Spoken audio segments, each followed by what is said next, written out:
geçen bərnamədə söz vermişdik ki, ikinci bərnaməyə səninlə bizim değişməmiz olsun. Bəli. İndi Firsəs sənindir mənim, məgər məndən qorxmadın? Əvvəldən mən qorxmamışam, qorxmaram. Və o sözlərin adamlara de, sondan gərdənimdə cai minnət olar. Çünki əvvəlcə mən qabaqda oxumuşdum, sən mənim cavabımı vermişdin. İndi də sən qabağa düş, əlindən nə gəlsə əsirgəmə və hansab ilə də oxusan oxuyursun. Qorxuram öz yerişində itirəsən, qulaq asanma, al əlimdən gəl. Sondan gördüm.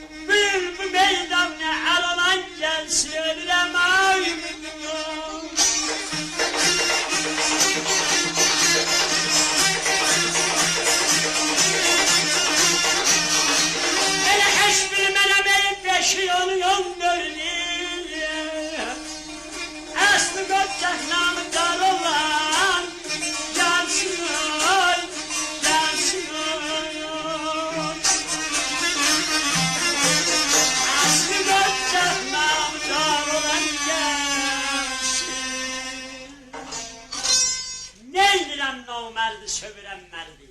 Gün bu meydana ər olan gəlsin. Heç bilmirəm, 5-i, 10-u, 14-ü, əsli qutacaq, nəmi dar olan gəlsin. Sağ ol aşkaşam, elə bir keşşoğlu ilə oxudun onu sən. Amma qulaq verginən, onları mən ustaddan əvvəl dərs alan belə sözlər örgənmişəm. Arz elədim bəyək ki, elə sözün adamlara deyil, al sözünü. Valla sən geydin, sən gəlirdin.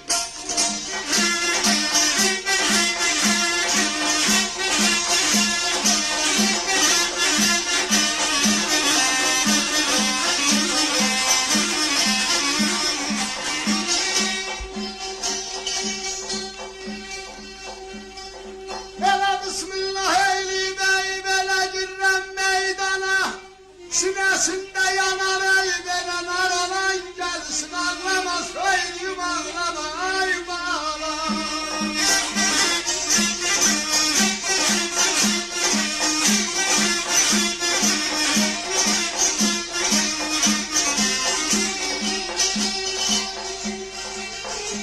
Hele ben bilmem ey vele yaşık nedir ya şair nedir.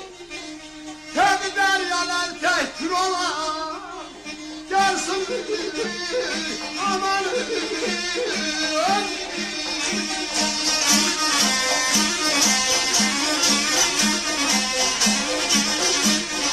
hele tabi deryalar tehtir aman aman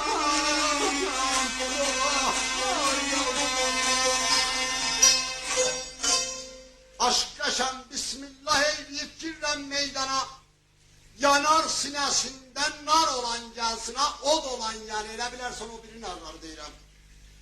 Nar olan gəlsin, bilmərəm aşıq nədir, ya şair nədir, təbi dərgalar təkbir olan gəlsin.